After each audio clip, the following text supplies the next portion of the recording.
my God, he's late again, of course. Books is already in the chat, probably like, of course he is late. Norma G is in the house. Thank you so much, Norma G, for tuning in.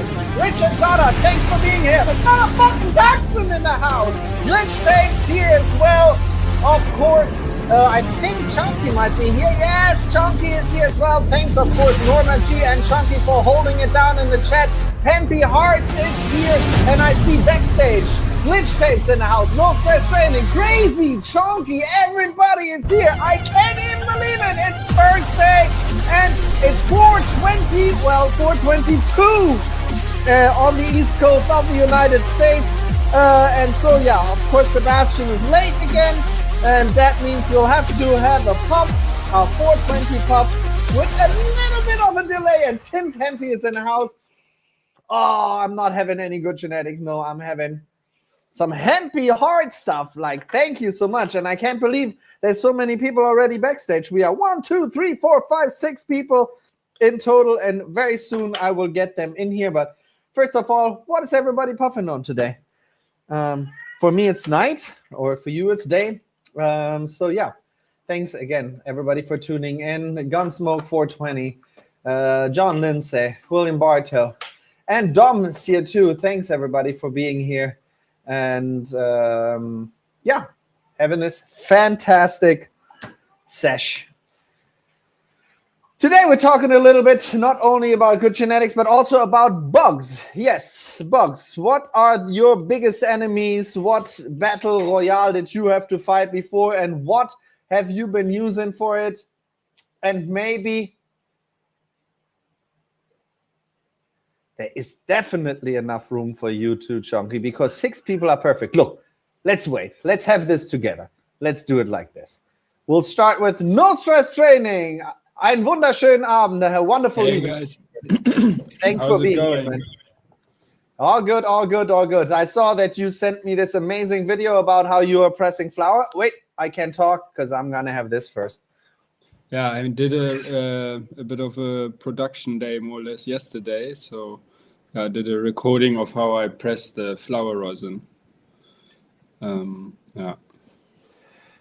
It's funny with the bugs and books, right? The bugs or books. Are we getting rid of bugs or get rid of books? No, we can't get rid of books because then we will miss his witty comments. No, we're getting rid of the bugs. And we're also going to get on Crazy in the house. Crazy, how you doing, my friend?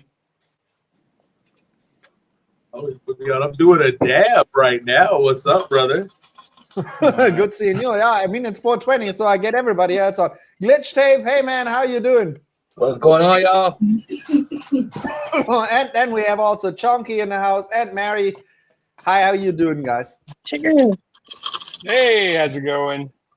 I love this Mary Jane Avenue of you. It like fits like, you know, with 2 different ways with you, Mary. Amazing. Yeah. I'm on my phone because I'm waiting on my new mic. Mine died last week during my live. It was terrible. It was How terrible. did it work out with the video? Yes, last week. Did it work out all good or no? I had audio issues during that too, so it wasn't great. Okay. Maybe then it's time for a new mic down the line, huh? I ordered one. It should be here tomorrow because I have a live tomorrow too that I'd like to go to.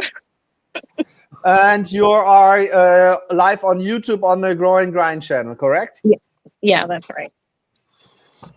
I really enjoy it. I don't make it often enough because of the time difference, because I think it's 7 p.m., right?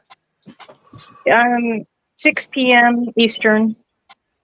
Sorry, so 6 p.m. So that makes it midnight over here. But yeah, maybe I'll make it again soon. I like also the vibes there. It's just like a very community driven, and I like and I love that for sure. Yep, I just threw up the link to the show. Mary has a great show. She's a very modest person, so I will speak for her. Sorry, Mary. She hosts such an amazing show. She's so caring and giving to the community. And there's no place I want to be other than with Mary on Friday night myself. So kudos to Mary and everything that you do. Thank you, Chunky.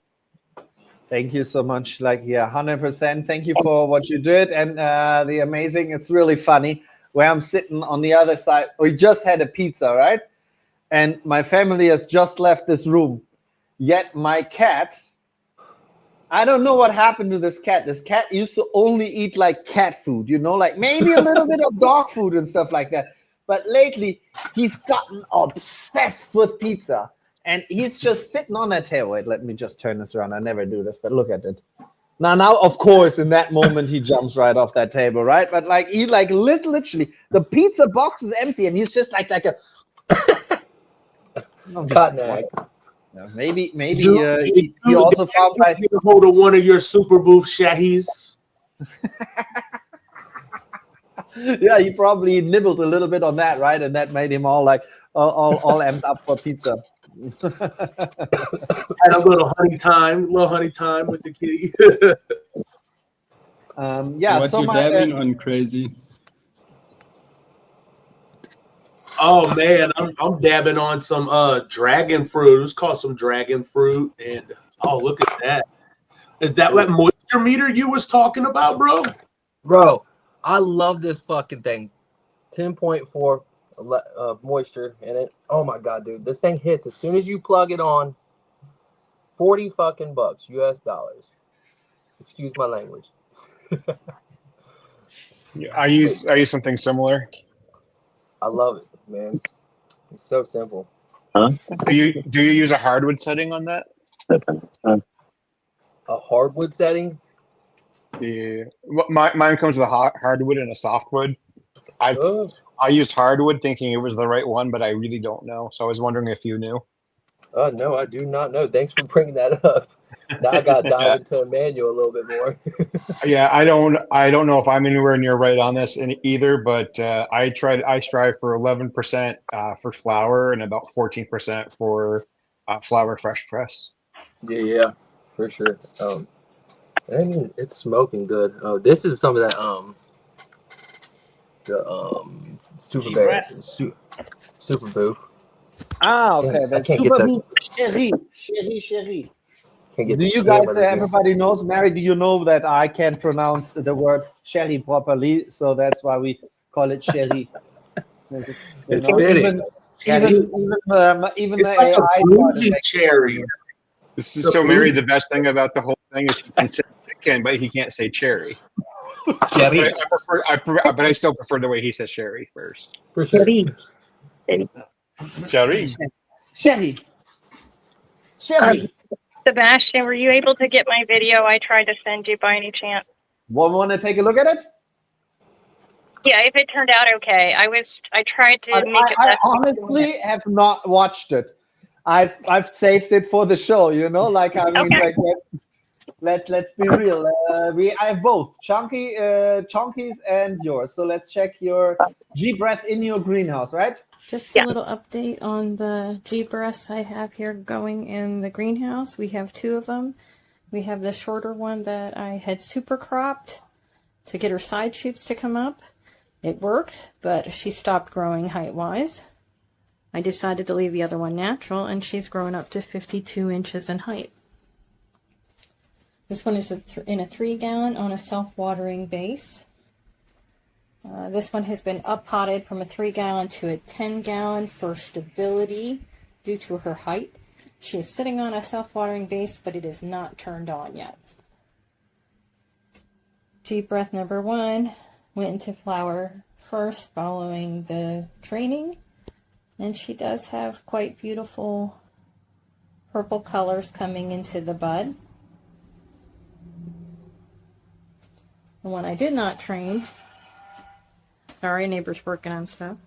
The one I did not train currently doesn't have all the purple coloring yet, but boy does she have some beautiful bud sites setting up. These are gonna be lovely. Really looking forward to it. Now, we did have one problem occur here in the greenhouse, and that is on this plant here. Yesterday I noticed some damage to one of the leaves that reminded me of thrip damage I've had in the past. After checking it under a microscope, I did find one single thrip on the back side of a leaf, the one that had the damage on it. So I have gone ahead and ordered some good bugs to help me in my fight before these things become a problem. Things are still nice and toasty here in the greenhouse as they usually are, but the plants seem to be doing well. And the good bugs come tomorrow. Lovely. And thanks so much for that amazing video, like with the shots of the microscope. Like, respect. Nice. I should have done them a little bit longer, but I just wanted to show that what I found and what, in case somebody doesn't know what a thrip looks like. Unfortunately, I've had that experience. You know, I've seen them all over my plants. I've literally taken down an entire 4x4 of deli donuts that was as tall as me and destroyed them all because they were full in flower. The thrips were out of control. I couldn't really adequately treating, and we were getting ready to move at the same time. Oh, wow. I So remember. shit happens, but so now I saw one, and I'm like, on it.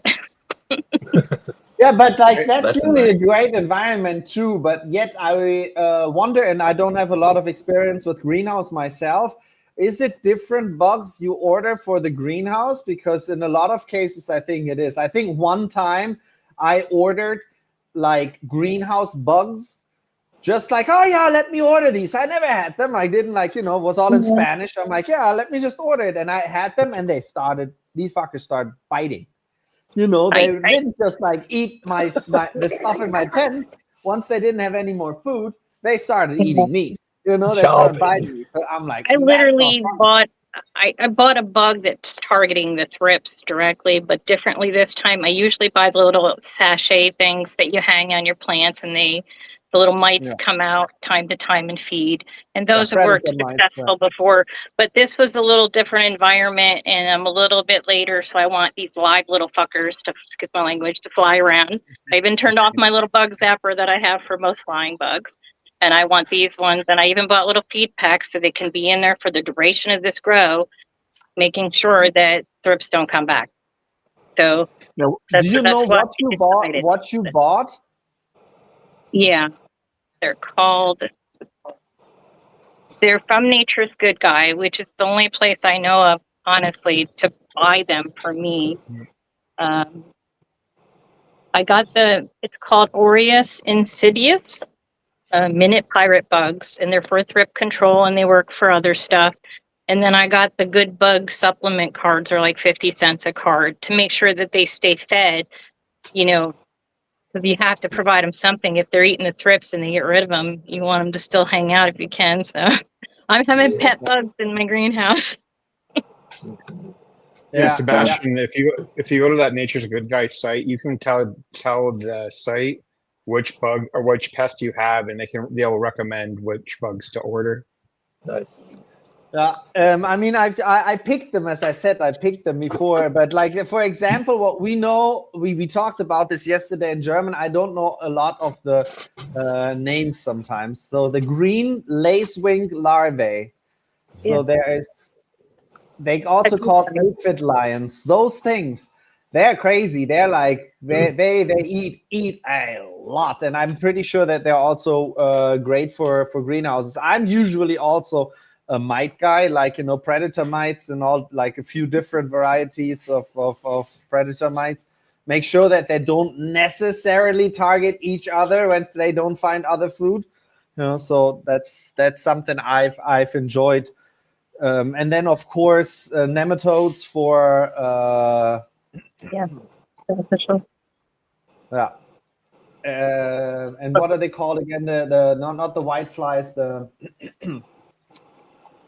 See, now I'm in German mode because we talked too much about all of this in German yesterday. So let me just Google it really quick again. Of course. So, Mary, while he's Googling, just a quick question. Do you treat differently outside and in greenhouse, or is it the same? This is my first greenhouse grow. This is new for us. This is the first time me being outside at all. So, but I am also have a big vegetable garden that I tried to start out with beneficial bugs. I released ladybugs. I had the lacewing things, the larvae or whatever. But the problem with those is if you have ants, which our garden had a lot of ants, you can't keep them out there with the ants. So I was trying to actually breed them in my house in the container, which they never. I ended up getting a refund because I obviously fucked it up, but they didn't. They didn't make it. So, but I released ladybugs and some other stuff into the soil. But then I had to this is land that's not been grown on before. So eventually I had to buy like, I can't remember what it's called, but it's got like neem oil and some stuff in it. And I go out there and spray every once in a while because I was getting so much damage in the regular garden. So I didn't want to use any of that stuff in the greenhouse. I actually use Athena nutrients and I use Athena IPM, but in flower I do not. I never do. So, but Athena for the win.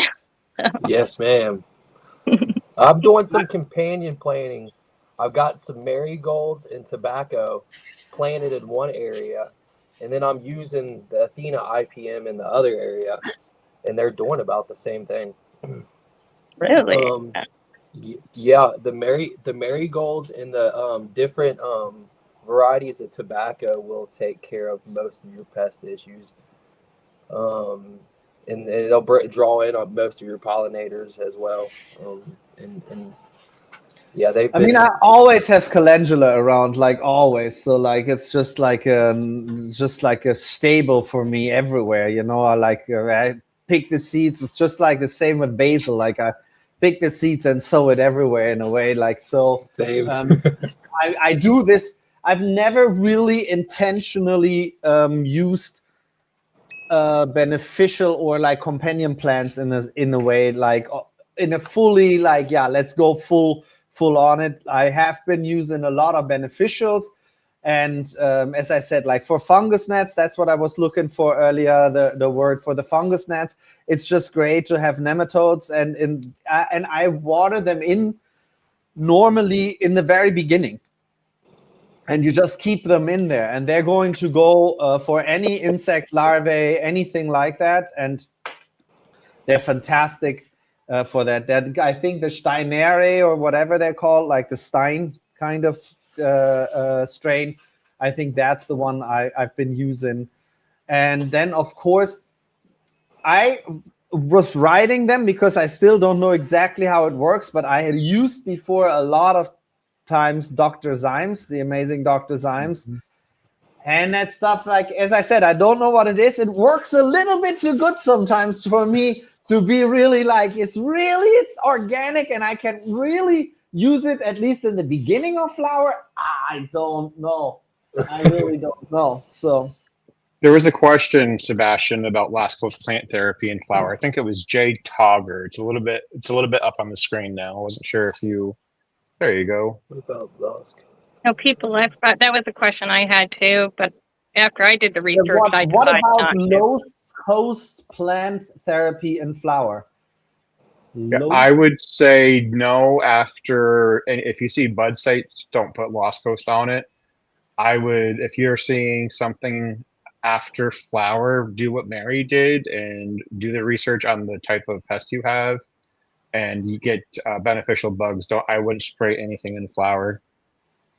I spray till I see bud sites. So my autos right now don't get any kind of IPM. I'm not seeing any pest pressure, but I'm still spraying everything else because my photos are not in flower yet.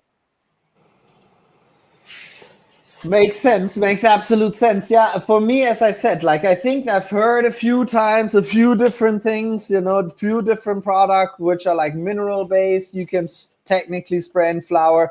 I had less in my life issues with bugs to kill, but more so with powdery mildew and stuff. And like you know, if the pressure is too high, then you know you have to card it. But like there's still like treatments where you can use like very, very acidic or very oh my goodness, I have like word finding problems today in English. I'm not sure why. You know, the opposite of acidic, alkaline. So either very alkaline or very acidic solutions you can spray, and it's going to destroy the environment of, for example, that that the fungus can live in. But then on the other hand, you're also destroying all the pistils. You're destroying like a lot of parts of the plant, you know. So it's like it's a win or lose matter in the end of the day. But yeah, I find it always interesting when people suggest, yes, you can still spray it in flower, and that's what I said. Like with this Dr. Zymes, I don't know if it must be on enzyme based because we have something similar in Europe, in Germany. I'm not quite sure the name. They were saying it yesterday in the chat. So if a German person is there and knows what we were talking about, it's like an enzyme based kind of spray. But yeah, in flower in general, like you often just damage more than you heal with spraying. Yeah, for them. sure. Yeah, I and think- Lost Ghost. I think that's where Lot- companion planting really comes into play. If you have your companion plants, and I think a lot of indoor facilities could use companion planting a lot better. But if these companion plants are set up in a perimeter, it's going to do some of that work that the IPM can't do in the early stages of flower. And they can't spray with most things, and I don't feel safe spraying at all on flower. Right. Lost Coast is a suffocant that is oil based along with isopropyl alcohol. So you don't want to be spraying that on your flowers and then smoking them. Okay, yeah, no, I try to not use any oil-based products. I try to not use any oil-based products really all that much because there's like leaf coats and stuff like that. Even where you like put like, I don't know, I don't know. Like I've tried everything, but like it's not for me as much that it has like oil based in it. It's just like interacts with the oil glands, you know, like. I want to, in the end of the day, I want to harvest the oil, so I don't want to spray any other oil. And that's what I feel like I've been doing also with neem oil. Like I have used neem so much and praising it so much, but I try to stay away from it a little bit because of it's just not a very pleasant smell down the line. No, you know? Yeah, and I suggest anyone that tries Athena's IPM get stack with it because the stack is it's just it's a 2-in-1 process, and yeah, I don't think you can really use the IPM without the stack if you're really dealing with some issues where your plants are really severely bitten up or just damaged with mildew or anything like that in the soil. You're not going to have a good bounce back with most things at a severe level, but this stack, it I don't know. It's been amazing. The stack, I just started using my stack. I was just using the IPM, and I was sleeping on it. It's amazing. It makes a hell of a difference. Yeah, 100% 420 things. That's exactly what I would do. Spray the flower, and if you're seeing stuff, try the beneficials, and if the beneficials don't work, start over. For sure. Do you here? Somebody brought in my outdoor, just starting to show flower. My last IPM treat and will be with Monterey BT Caterpillar Control. Do you guys use BT outdoors? Because I've lost. I think my biggest losses in all of harvests ever in accumulation, probably by a ratio of 10 to anything else. 10 times anything else. Is caterpillars, like, Bacillus thuringiensis, Israelensis, or the other one. I think the Israelensis is the one which goes against mosquitoes, no? There is another one, so there's different strains of it. And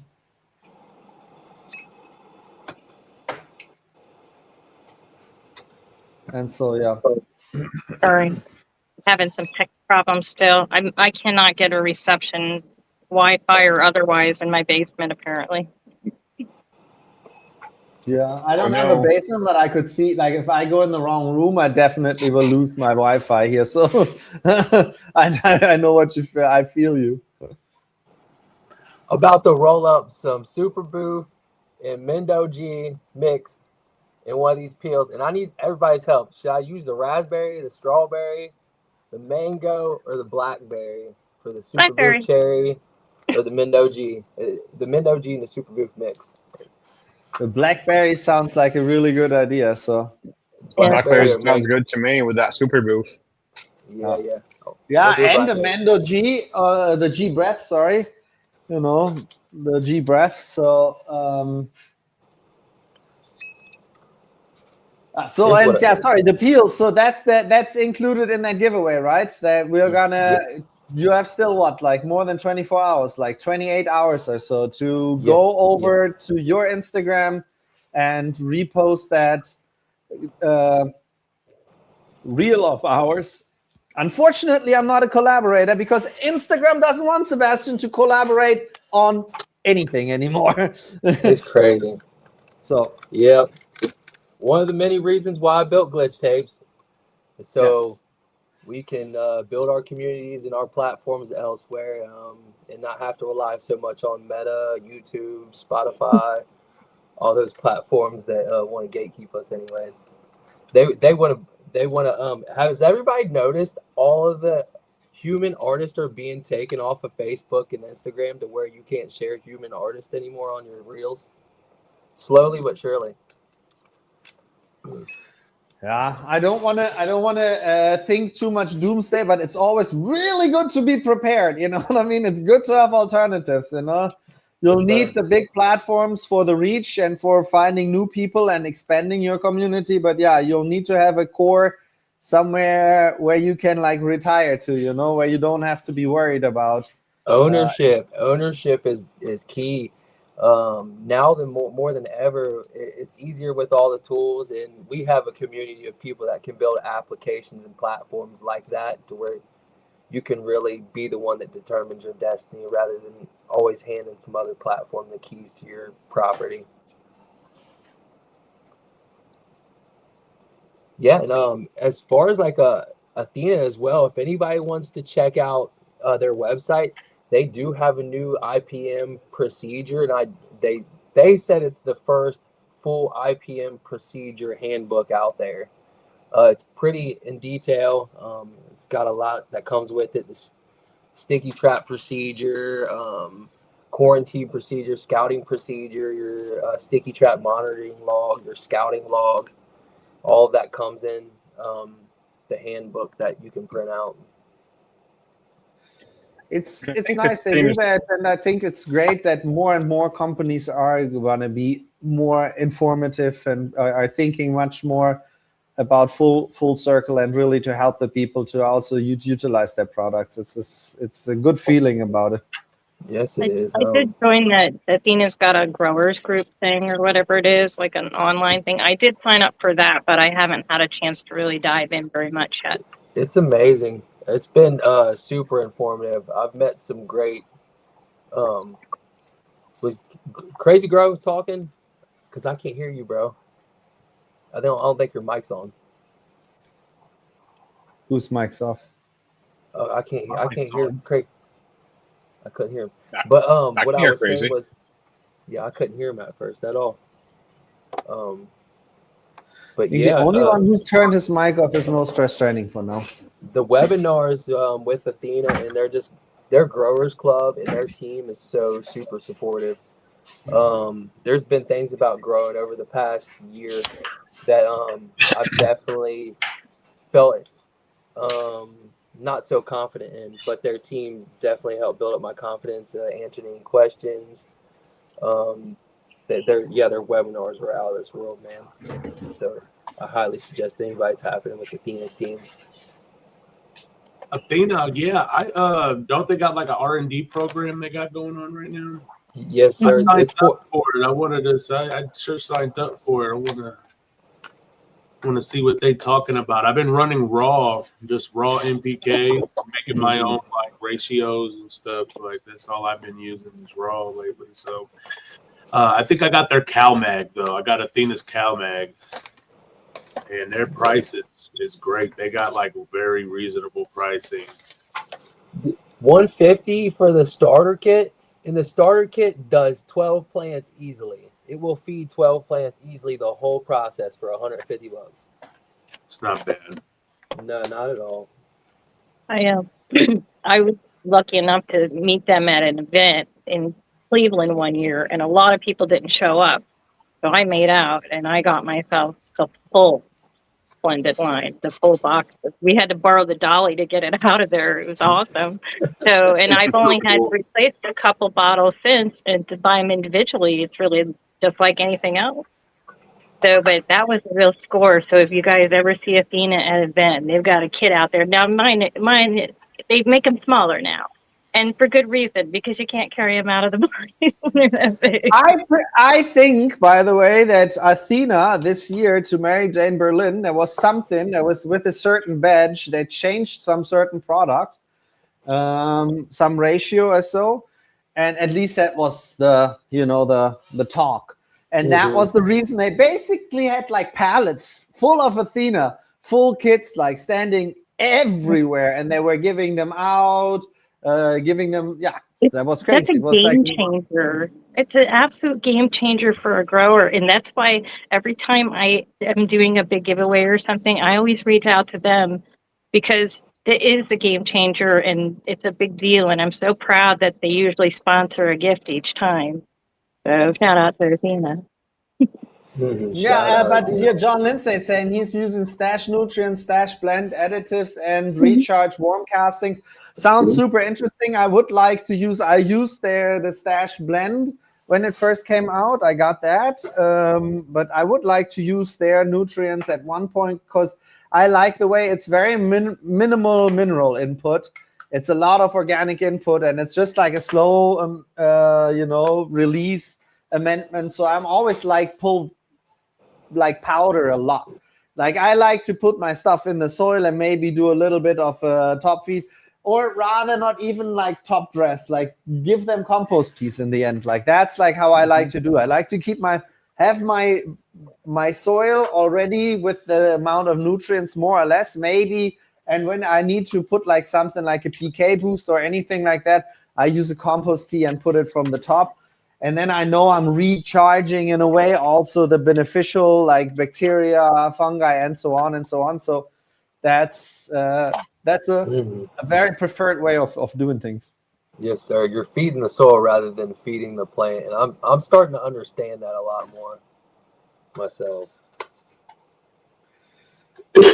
Absolutely. You also want a bunch of this I in feel like your as long as you keep refrigerator. that EC under What do you have there, Chunky? 1800, you're Lactic acid bacteria. I just made it yesterday. Labs are good for IPM. It's good for feeding your plants. It's good for feeding yourself. There's just lots of great bacteria and lactic acid bacteria, and to get cheese out of it and whey.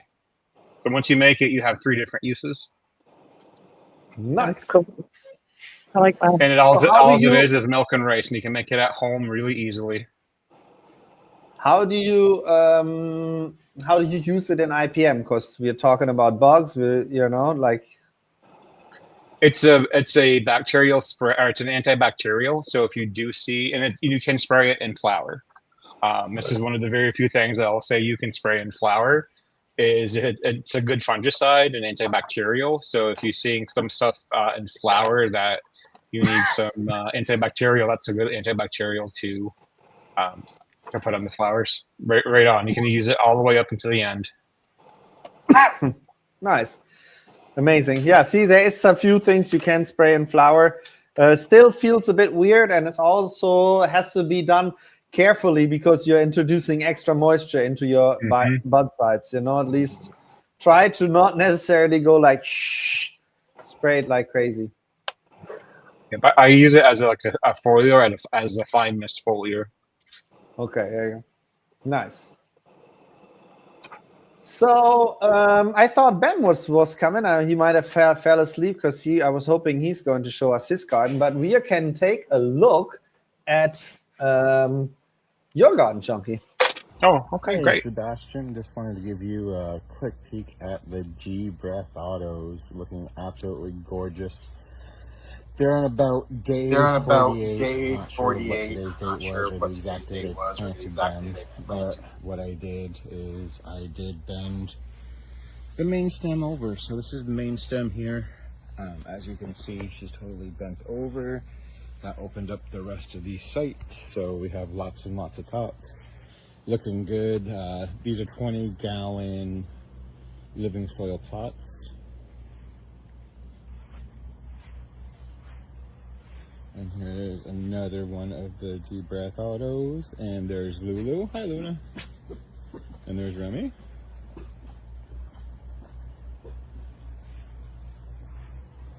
And this is a G Breath Auto that's turning purple on me. I'm okay with that. That one is a 10-gallon pot. I ran out of 20, so. And then there's another auto I have going on. It's a Blue Dream auto. And then there's the rest of the garden.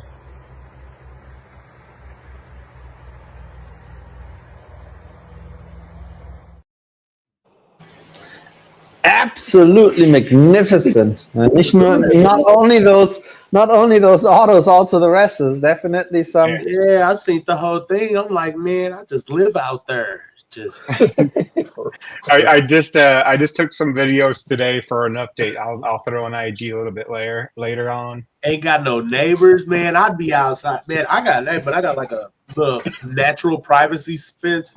Man, I'd be out there, shirt off, belly all out, water in my garden. Oh, I got one neighbor, and I Ain't told nothing, you but no shoes, no socks, feet all in the mud. I love it, man. That's totally me. But I do have one neighbor, and when I told them I was a medical patient and a caregiver, and I grew it medically, they're like, "Oh my god, that is so cool." They love seeing the plants. Like if I have the blinds open I have blinds around the yard. So if I have a door open and the blinds are open, they love seeing, like looking in and seeing all the plants. I got really lucky with that one neighbor. My last house, I had 0 neighbors, but I got lucky with just one single neighbor that I have. Hell yeah, man. I love it, man. I'd be out there 5 a.m. faithfully watering them. And that's one thing about pests. So like when we were talking about Heading out, Mary? Yeah, Like- I'm sorry. No sound All real right. quick. Bye, Thank you guys. so much for joining us. Thank you so much. Bye, Mary. Good seeing you. Tomorrow See you later. at Good 6 seeing p.m. you. on the Grow and Grind channel on YouTube. Don't forget to tune in. And that's what's so funny. Like when we were just talking about pests, like I was wondering why my zucchinis weren't like turning into zucchinis and the things were just falling off. So I had to look it up, and it's like you gotta pollinate them. And I'm thinking they just supposed to just like turn into stuff. So I threw some flowers out there. We got some flowers and put them out there, and then like the next day, I got zucchinis growing because the bees and the things around were pollinating and doing what they're supposed to do. So pests like and bugs are necessary, especially when you're dealing with like living soil and organic growing.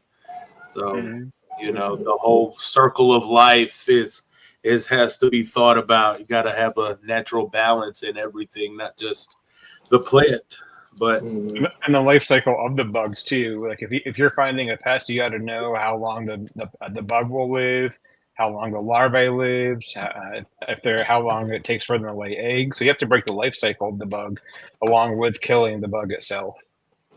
That's always what I said with the nematodes for the fungus gnats and stuff. And somebody said also the BTI, so the Bacillus thuringiensis israelensis or whatever it's exactly called. That one is a modified version, so it doesn't go just against caterpillars and stuff. It also, you can put it in the water and then mosquito larvae will die. So that is really, really practical thing, especially if you have standing water somewhere. You know, even if you have issues with mosquitoes and some standing water which you can't get rid of. It's actually one of the very few killers of insects and insect larvae, which doesn't affect fish and water life. And that's what's so amazing. So you can put it in your pond. And yes, they're insect larvae. So if you have like a pond or something like that, you kill all the insect larvae in it. Or at least most of them, especially like flying insects like gnats and mosquitoes and that kind of stuff. Yet you can have fish in it. You know, like you're not going to harm the fish. And that is amazing because usually all those, even the natural based, the organic based, which are like based usually on specific terpenes or specific like smelling compounds, right? I think a lot of times it's from geraninol, or what is it called? Like the geranium. Geraniums. Yes, that stuff is highly toxic to not only to insect, but also to fish. So you get that stuff a little bit to spray in your pond, and your fish are gonna die. So that's like something you don't want to happen, and that's where the BTI comes in very handy. I have it in little tablets. It's Neudorf is the German company or German-speaking country company, and they have it available and changed my life. For me, not so much against IPM for my plants, but IPM for me and my family because I had such mosquito issues. And I just like you throw wherever there's the standing water, that you throw that in there, and you're not gonna have those issues anymore. At least they get a lot less, you know. Like once you have so. Yeah, I've been planting a lot of milkweed and a lot of.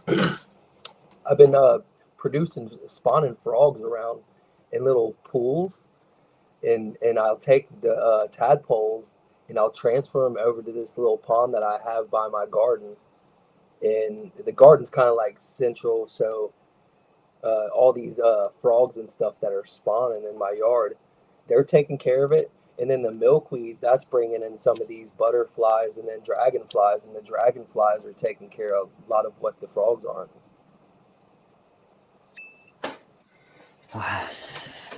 I think one more point I think also is important to prevent actually having pests is to have healthy plants, because there's this thing that you have about this Brix value, where you have a very high sugar content in your plants, and then actually the most pests can't digest the plant, so they don't actually attack like really healthy plants.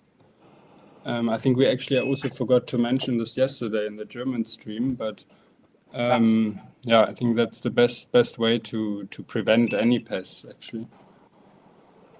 That's a good point. And also, you want to prevent your pest, like No Stress Training is saying. You don't want to wait till you have a pest to start treating for it. You want to start from the day you put your plants out. That's what I said with the nematodes in the soil. You know, instead of putting the neem oil and stuff, so the neem oil will just like the insects and the insect larvae, they don't really, as far as, I mean, I'm not a scientist, as I understand, it's harming somewhat their like appetite for anything. They don't want to reprocreate, they don't want to eat, they don't just like, that's why they usually leave or die if they stay. You know, but the nematodes, you just, again, you have something which actually is funny. They're gonna go against insect larvae mainly.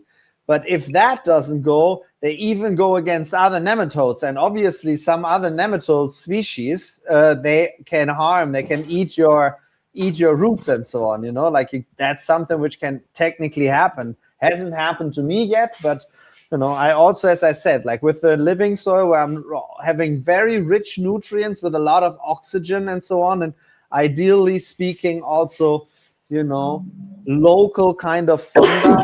It's always nice to have some local fungi in it, and worms and so on. So you can get other things in there, right? So to have like a whole ecosystem which is functioning, to have that indoors, I feel like that's the goal, and that's why we should invite one day Yellow Skunk Farms. Do you guys know him? Who has oh my god, I was about to bring him up, bro. Oh my, phenomenal work. That self-sustaining ecosystem. I had him on Grow with the Flow, and he is very knowledgeable, bruh. Very, very knowledgeable. That is someone who you won't listen to. I wake up in the morning, I drink my tea, and I smoke my weed watching his shit almost every morning. That's goals. That is goals. Watching his stuff, like that is goals. I would turn my whole basement or build something like, man, that is goals. It is for sure. And I Grow Soil. Shout out I Grow Soil. He does a lot of stuff with Yellow Skunk Farms. They're killing it. Yeah. Well, and the other thing about the preventative, like the No Stress Training was talking about the high Brix levels and a healthy plant, and the plant and the bugs don't want to eat it, is if you use silica, a foliar silica, that makes the branches and leaves really hard to chew for the bugs. So if it's not digesting easily enough, they'll just move on. Plus the silica is good for plant structure as well. Like it can be all different kind of minerals. Like there is like sprays where you can have like if you have a plant which doesn't get too like when the leaves are starting to get like yellowing and stuff like that, and it's like has like iron deficiency, so you can foliar spray the iron on it. And again, even that the insects don't really like to eat because it's this like very. It's almost like, you know, as you said, it makes it hard for them to chew it. So, first of all, thanks everybody for tuning in here. Also in the chat, there have been Norma G holding it down, of course, too. Homegrow Germany, or better, Germany Homegrow, aka Hieronymus Boss. Thanks for tuning in, and also Berlin Grow. Hit that like button. Thanks so much, John Lindsay, for pointing it out. If anybody has more questions, or if anybody wants to come in and hang out for a minute, feel welcome. I really noticed also. So I haven't been growing like here on like a level which I would call growing. I always have plants, but if I just let them go, just see what they do in small pots and just let them have the sun and go, especially with autoflowers, but also with others, you'll just see, again, you don't do much.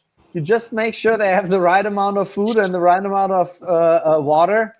And funny enough, yes, if you have like plants which are suffering and have to fight against the environment much more than those plants, usually the bugs don't go in it. Other than you have to be careful with the butterflies. The butterflies really like very juicy things, and so caterpillars, they eat anything. So that's really where that BT comes in. And I do have to say that I did spray BT before in flower, and I would again in a way, because sometimes it's just necessary against the caterpillars. Otherwise, you might as well just harvest and throw it all out, you know, or harvest it early and it's done. Mm-hmm. And what I said about tobacco earlier, those tobacco varieties that you can use, what they're specifically good for are thrips. You set up your tobacco perimeter around your grow area, whether it's indoor or outdoor, and it'll take care of your thrips. And tobacco leaves have a sticky underside of their leaf, and it'll look like a sticky trap. You'll see whatever pest are close to your plant on the underside of that tobacco leaf. Oh, so you're not using it to roll your blunts later in the year? Not that variety. No, I got peels now. I don't smoke blunts. I do smoke tobacco every once in a while, but as far as blunts, I don't smoke any blunts anymore. I smoke these fruit peels now. They complement flavors so well, and I can't stress enough like how great some of Sebastian's fucking flavors, the Super Boot, the G Breath, how well it goes with the strawberry, the raspberry, the mango. It just, the combinations are endless. And that's why I'm excited for people to get those seeds and get those flavors of peels and see what they do with them. The sky's the limits for real. Man, I smoke blood. I ain't even gonna lie to you. I love me some blood. You see me over here, gentlemen, smoking hog legs over here. Randy adds the whole caterpillar issues. He just said that a caterpillar ate a hole in the main stem of a plant right above the first node. Ate all of the way up to the top. Topped the plant and it recovered. Amazing plants. Jelly Donuts, Humboldt Seed Company. Yes, Jelly Donuts, definitely great strain. But I had it happening to me. The nicest Jelly Donuts I grew was taller than me, like a Christmas tree, had amazing buds, amazing frost, just like full-term outdoors. And I harvested her, and I had to throw half of it out because it was full of caterpillars. But the little ones, you didn't even see them from the outside. I have never had that before. That they were only little ones, and they stayed more on the inside of the bud. And that's not. Was that an outdoor or indoor grow? Outdoor. I never had problem with the caterpillar indoor. Maybe I've seen it once of like a moth. So yeah, you do have to make sure that you don't have any moths in your grow. You know, if you have moths in your grow and you see them, make sure to check if you're breeding a few more of them right now. Now, I got a question because I am still so new in my journey. Like September, I'll be coming up on 1 year. Bruh, So you're killing it. I'm like, I've only done cocoa. I've done hydroponics, and I'm in a basement and I've only done indoor. But I don't have pest issues. I've had like some like gnats, but not fungus gnats. And I haven't had no mites or spiders. I've looked some things up. I've noted I got like some centipedes, but I left them in there. I looked that up. There was like how centipedes are good. They'll take care of any other little things. So I've left little centipedes. I'll see them in there. I'll just shoo them along and let them stay. But I don't know if it's because I use cocoa. I don't know, but I've never had like any like pest issues. I don't know if it's because I use mineral-based nutrients, but it's something that I don't know. I would like to know because I want to do a living soil run and an organic run and start venturing off into that. But the only thing that I can think of is that could bring up pests. You are introducing life, you know, like of course that can happen, that there is more life happening if you're having life happen, you know, like then instead of having like almost a sterile cocoa with you're just adding whatever you're adding. Right, because I use worm castings. I use like a worm casting with cocoa. So it's like cocoa, worm casting, and perlite, and then like I'll top dress with like fresh cocoa and worm castings like every now and then, but not very much. I don't really do much top dressing. I just do more hand watering with microbes, like I do like great white and like sugars for like cane molasses, and being that I'm using minerals and stuff, more mineral based, I tend to do a slow dose of microbes and sugars throughout the whole thing. And I feel like I'm getting very much so like a living soil or more of like an organic outcome, because my flower is so full of aroma and flavor. Like before I started growing, I really loved very, very good weed. And we know good weed from not good weed. You want to taste it. So I like the Gnana, very flavorful, very tasteful. So I'm wondering how much more flavor can it get? You know, if I was to switch to an organic run, so that's why I'm looking into organic. You are basically pros and cons because I don't have pest issues. But you are using a very much similar system than facilities are using. You know, cocoa maybe with a little bit of castings in it, and then feeding it mineral. You know, it's very like regimented, and so. And then you are introducing these beneficial bacteria and fungi, and that if you're like go the synganic route, and a lot of like big facilities now, the ones who really produce the high-end, really well-tasting flowers, they do use this now, and they realize, hey, yeah, we're getting our terpene contents up there. We're going to we're just gonna get that little bit of extra out of the plant. So yeah, I personally prefer living soil, but it all depends on your environment, and yeah, I always wanted to try new things. Maybe one day I'll use some synthetic nutrients as well. No, but I think there's a recent one that I've started using, Butthead organic soil. Have you heard of them, Chunky? I haven't. No. It's a good organic soil and cocoa mix. And it's a good in-between, like if you want to transfer over to living soil, I think that's a good happy medium. And what I do when I use the Butthead's organic soil, I also mix in some like Coast of Maine all organic mix, because their growers, Coast of Maine growers mix is phenomenal. and mix that in with some buttheads. And yeah, I love that mix of cocoa and living soil. It's amazing. I've grown Sanganic and fully organic both indoors, and have never had a pest problem indoors. I will preface that with I never grown outdoor and indoor at the same time until now. So now I have 20 plants inside along with 28 plants outside. So my IPM really needs to be on point. And like my IPM goes so far as changing clothes, showering, making sure there's nothing on my hands, making sure I'm totally clean, making sure the grows are totally clean. There's a lot more to IPM than just like spraying stuff. There's also like logistical things you need to take into consideration too.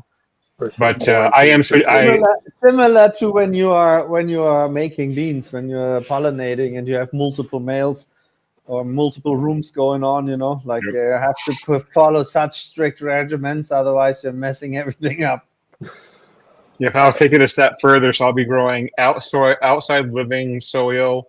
And then I have my 14 by 14 room going up that's going to have 2 5 by 5 living soil beds, along with 3 tents that are going to be Sanganic. Wow, bro. Yeah. Beautiful. Wow. Yeah. And can't wait to see all that. That sounds amazing, man. Yeah. It's on another full-time job, I think, even though it's a hobby. Well, maybe not full-time. It's about a half-time, part-time job at least. But I love it. That would be my full-time, part-time in my life if I could make it that way. Yeah, it'd be a job if we ain't love doing it. That's for sure. I feel it'd be some type of job. I mean, I know my old lady thinks that it's a job. I'd be like, babe, can you? No, never mind. You good? Go ahead. I got this.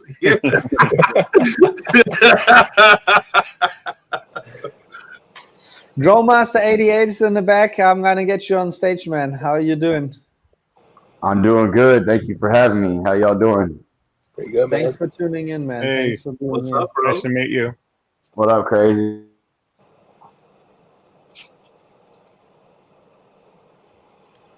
He's gone. Man, you know you gotta hook up to the Wi-Fi. Hook up to the Wi-Fi, grow master. You know it's always the Wi-Fi. It's always this. We're starting somewhere. Join back up, man. You know you're supposed to look and make sure. I think I'm gonna kick you, and you can come back in, but try to stay where you got Wi-Fi. Because today, I must say, we have a very, very controlled environment here. Nobody is breaking up. Just with Crazy and his background, it drives me a bit crazy. It's cool, but it's like every time you want to see it, show us you're puffing on something, it like fades out into your logo and it comes back. Yeah. You look like a ghost. Yeah. Turn into Casper real quick. Especially when you blow out and it gets like whitish, you definitely look like you're a ghost, 100%. It's funny. So any other ideas, any other questions, any other concerns about pests and what to do if you get them bugs? There is like in Europe and here it's very typical to get like these sets. You get like a set of 2 different kind of mites, predator mites and nematodes or so. And you use the nematodes in the soil and you get usually some pollen because these predator mites, they eat pollen too. So basically, that's what you make sure that you spray that, put that all over the plants. So they're gonna go all over the plants to try to get that food, and then on the way they'd see a thrip or something like that, and they'll be like. And then, as I said, these Florfliegenlarven, it's in German. It's like a running gag. It's green lacewing larvae. It's very typical. It's a great plant. Beneficial because they really eat a lot. Like they go around and eat a lot. Yep, So the biggest thing I have is thrips. Thrips are my nemesis. Yeah, but thrips is in the end of the day, and I'm gonna get you on here first, Growmaster. Thanks for tuning in. But the thrips, the one good thing about thrips is that they actually don't kill everything and destroy everything. They're not that destructive. They are destructive, but they don't like ruin everything. It's not like a caterpillar, or if you have those ants, ants are great, but if you have those ants which really start farming the you know, the aphids, they just like get them from somewhere and this plant looks great. Let's place some aphids here, and they will reprocreate, and then they will milk them, basically. So that's a bigger deal, because then you'll, as I said, the thrips, they don't ruin everything. They weaken your plant. Can you hear us, Growmaster? We can't see you, but we. I don't know. I don't think it's gonna work, man. I think you need to stay somewhere where you know you have the best Wi-Fi possible. I think that's it. It's if Chonky would go outside to show us his garden right now, I would That's what I was thinking, bro. I swear to, it's so funny that you said it. That's what I was thinking. I would love to show you my. I have a video on my machine. I can always show you. Yeah, and speaking of my garden, one thing I wanted to mention for another idea for IPM is scouting. Like you saw all those plants out there. I have 28 plants, and I water every single one by hand. And what I do is when I'm watering each plant, I'm there for a couple minutes. So I'm defoliating, I'm scouting, I'm looking underneath leaves. And the minute I see anything, with Lost Coast, I will put in some an extra isopropyl alcohol. I'll add another ounce per gallon of isopropyl alcohol and just spray the shit out of it. And one thing with your fungicides and your pesticides is the pest will build up a tolerance to pesticides. So make sure you have at least 2 different pesticides you want to use, and alternate them every week or every 3rd week. You don't want the pest to build up an immunity to what you're trying to kill them with. Great, that's great advice for sure.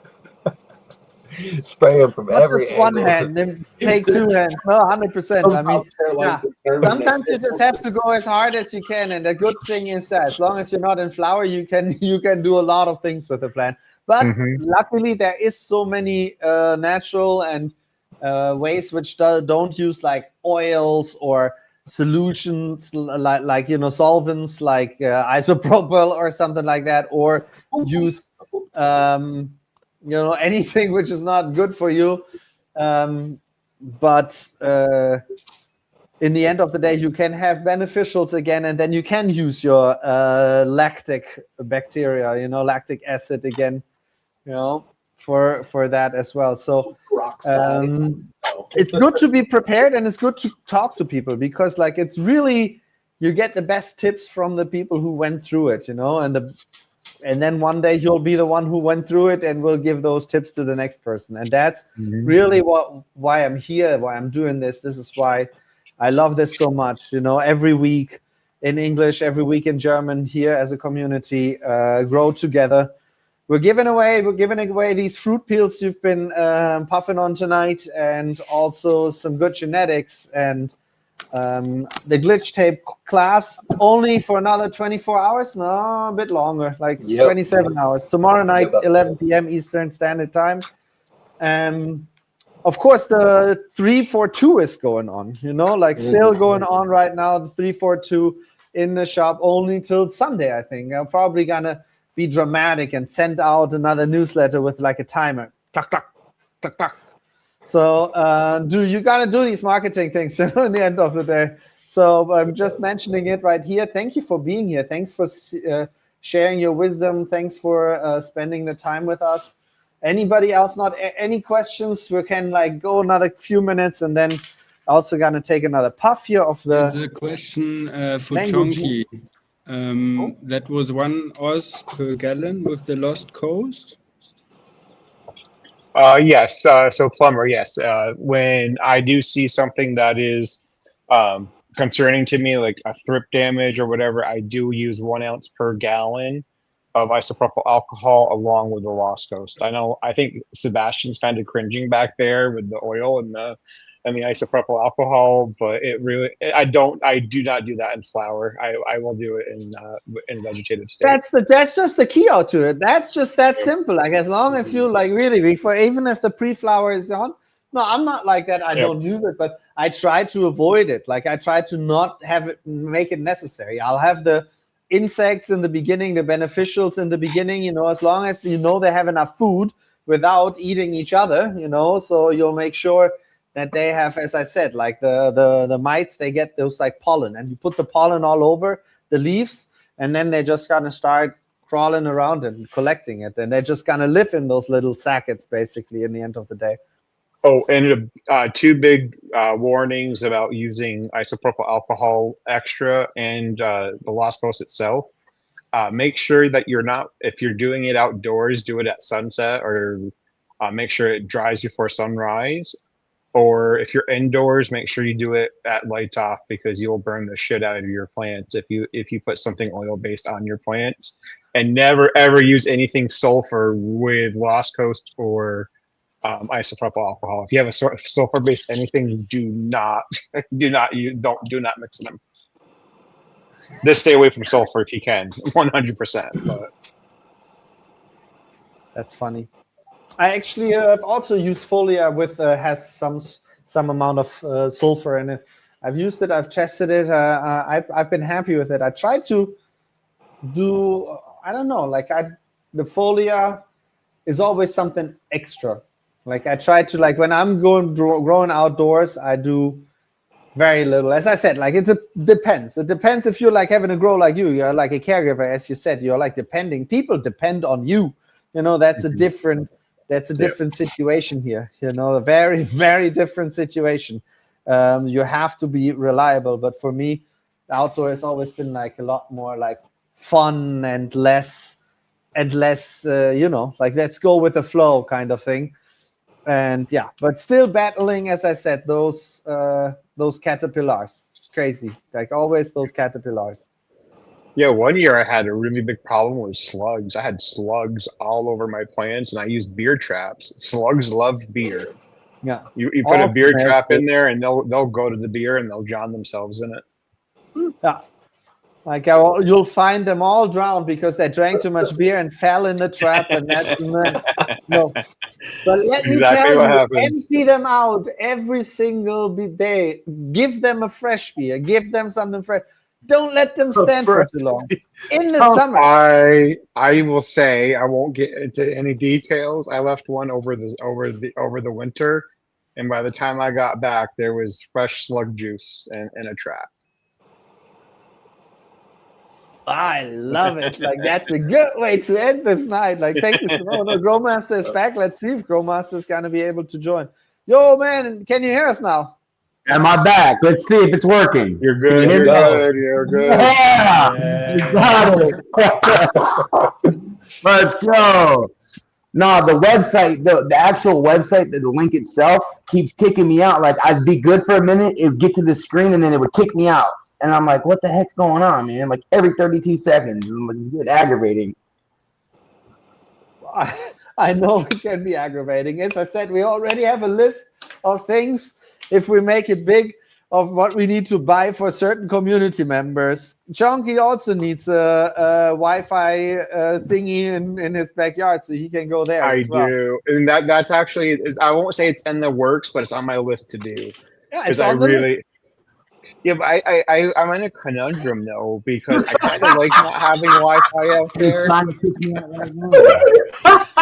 At least mine's not that bad. Oops, not that bad. Oh, you were so excited. It's like it's all going in and out right now, and I'm right next to my Wi-Fi. Crazy, stop. No, Crazy's gone. No, he's I'm so high, bro. I've been smoking on this G breath, bro, and it's clear. Hold on. That G breath. Professor Weed is in the house. I've been smoking on this G breath, bro, and it's clear. Oh, that's what I sound like? No, that's like there's an echo. Professor Weed. Before I get you on stage, I have to kick him again, and then before you're going to come on stage, make sure you turn that volume of that TV in the background off, please. And I add you back to stage. Before you're going to. No, you still have it on. I hear it. The beautifulness of a live show. I'm gonna be laughing. No, always look on the bright side of life. We're going to try it again, Professor. Can you hear us? Get up. Yes, nice. There you go. Hör me. Yes, we are hearing you. Can you hear us? No, I do not think he can hear us. Kann nichts hören hier. Was ist los? Yeah, we hear you. Yeah, we can hear you though. We can hear you, brother. We're just gonna mute you. You figure out your turn back the volume on. You know, like turn the volume on TV, so you can hear us at least. Well, anyway, It's getting closer, so you can hear better. I like how this evening is unfolding in the end. We were talking about bugs. We're ending with loads and loads and loads of bugs on the cyber bugs. So no, can't hear us. No, I don't think. Alter. Nee, geht nix. No, we can't hear you. I'm gonna mute you if you keep on speaking German because you can't hear us. Well, thanks everybody for tuning in. I think we're gonna end this now, but it's not working, man. So thanks everybody for coming. Thanks everybody for showing. Don't forget the glitch tapes. Go check out glitch tapes Insta because there's that giveaway going on. Of course, there's still a growth bag giveaway on the last week's live. So leave a comment on this one. Also go leave a comment on the other one because on the other one you can actually win a pack of like a swag pack of growth bags. And then of course the 3 for 2 is going on. So you pick 3 strains and you get you only need to pay 2.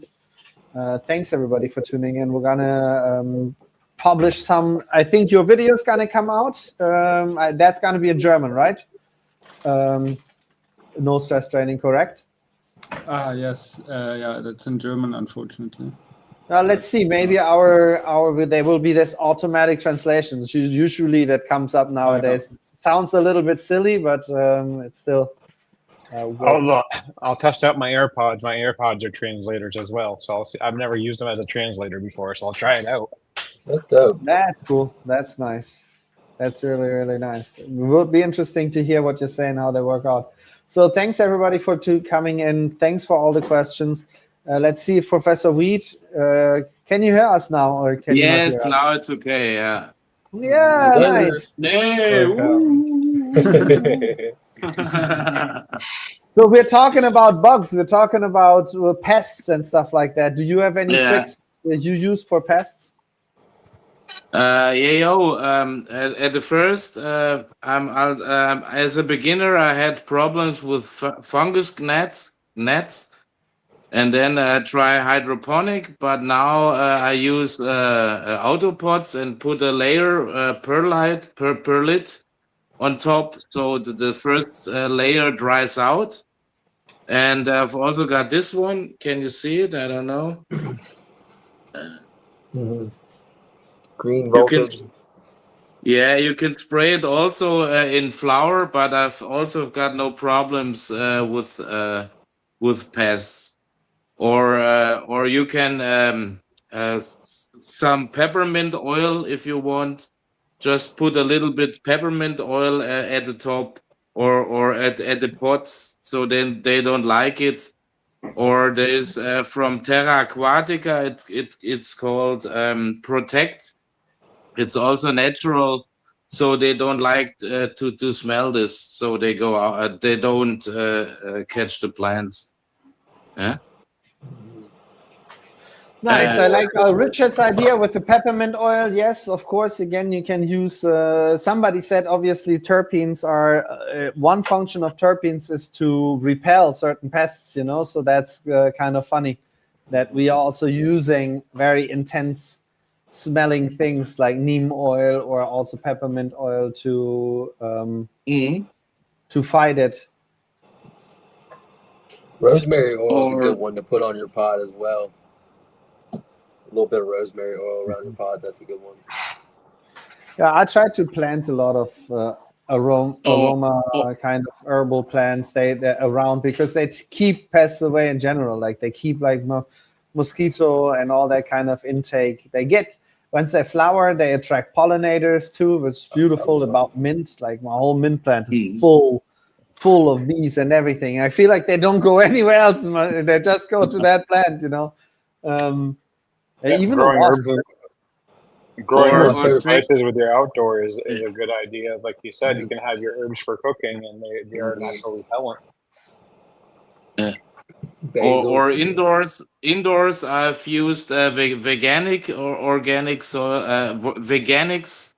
So this is also living soil, but with no bug shit in it. So for example, biotubs or something like this has got bug shit and from animals, you know, waste from animals. So they smell it and they come automatically. Yeah. And if you use like Seba, you know, what's the bio? What's the name? Biobit, I think. Yeah, there's also only from plant biobis, you know, is also natural and with no insects. How to explain? With no animal.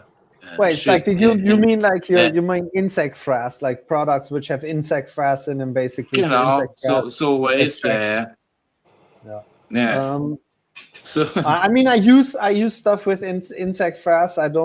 I think as long as you don't overwater, you're not gonna run into these issues. If you start overwatering, but you can get the same problem even if you don't have the bug shit in it. If you overwater enough and you make the environment right and like, you know, anaerobic and stuff like that, stuff's gonna happen bad. So it's a bit more diverse, but I understand like the least amount of animal products you introduce, the less worries you have down the line about introducing anything. And now I've tried a new product from Dryfirm. It's called Holiday Grow. So you mix it at the beginning, and then you put your seedling in it, and you don't water for 1 month. And 1 month later, you put the autopot system on, so the top layer dries completely out. I've got your super boof cherry now in my greenhouse. It's completely dry. The first layer is not wet, but the roots go down. And Makes sense. Can't wait to see how she's gonna turn out. Yeah. It's just put for experiment for I make experiments with new products. Funktioniert. Works. Now, Chunky, before we go, Chunky, Galaxy Solutions LLC is asking about when you're mixing your ISO with the Lost Coast, how much ISO per gallon and what strength ISO, and what procedures to take care of to not mess things up. Yeah, it's a very simple solution. When I'm just using the Lost Coast, it's 1 ounce per gallon. And if I do see that extra pressure that I want to zap out of there, I do 1 ounce per gallon of both the Lost Coast plant therapy and isopropyl alcohol. I don't know, honestly, if it's better, if 99% is better. I buy 99% by the 5 gallon jug because I use it so much for when I wash and clean and stuff. So I use 99%, but I think using a 70% would work just as well. But that's just my own guess. That's not anything tested. It's not even bro science. It's just a guess. Do you spray it at the leaves or what? The alcohol or what? Yeah. Yeah, you can on the leaves only during vegetative growth. I never spray anything. As soon as I see any kind of sign of flowering, I mean pre-flower yes, but as soon as I see any kind of flowering, I stop. I will not do it. Plus, I know like in my environment in the outdoors in Vermont, I start flower around like August 8th or so. So hope like in the next week maybe or so, I'll start to flower. So I know even if I don't see anything, I know I got to start backing off. Or if I do see, or if I see a tester really hammer it hard. If you grow outdoors, you have to got good neighbors. So if you got bad neighbors, for example, cucumbers or something like this is you can put basilicum. Basilicum is also a good neighbor, so they don't like the So you can look for good neighbors also with other vegetables. Yeah. Yep. Thank you all for your knowledge and sharing everything. No stress training. Thanks for bringing up the bricks levels. Healthy plants do attract less problems, generally speaking, no matter what. You know, crazy, you made me laugh so hard tonight. It was so beautiful. Thanks for being here. And yeah, keep on using your system. And if you want to try something new, you know, with the living soil. You never know what to expect, you know. You'll have to get to know the medium and how to treat the medium too. And that might lead you again to overwater. If you overwater, then you might run into those issues again. Then you get fungus gnats if you don't know how to water.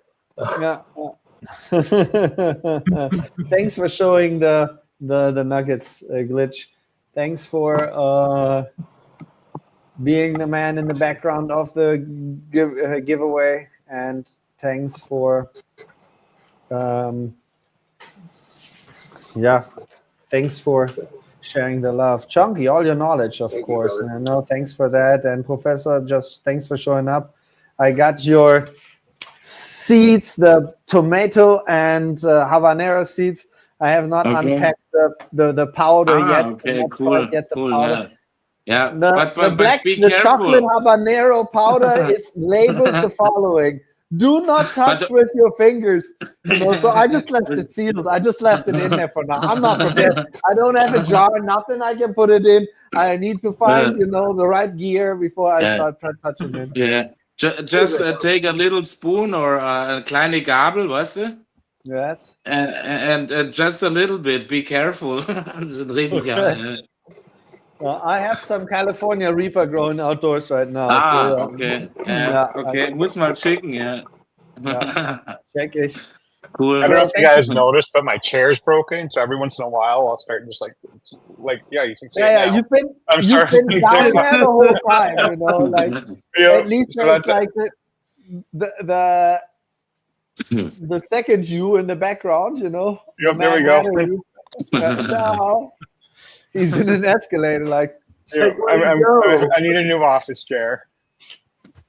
You might do. I'm going to move into the office next time when we're going to go live next Wednesday, again in German, and then on Thursday again in English. I will be at the other end of this house in the studio. Like, it will be very in the beginning, but it will be there. So I'm excited for that. Thank you, everybody, for tuning in. Thanks for all the support. Richard, thanks for everything. Books, of course.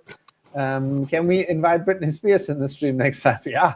Would be absolutely lovely. Would definitely, you know, increase the entertainment factor, especially if we play some music and maybe do some dance moves all together. Sebastian, if you want to hang on after you end the stream, I have some videos I can show you of the garden. If you have an extra 3 minutes, I'd love to show you the rest of my garden. 100%. So thank you so much, everybody, for tuning in. And we'll see each other very, very soon. Have a very lovely start into this weekend. Thanks, No Stress Training. Crazy. Professor Weeds, Chunky Nugs, Glitch Tapes, and everybody else was here. Mary, of course, and everybody in the chat. Of course, Norma G for president. Leave some love. Don't forget to comment. Really, comment. Do it. Do it, really. I can't wait for next time. Let's go. Cheers, Al. Have a good night.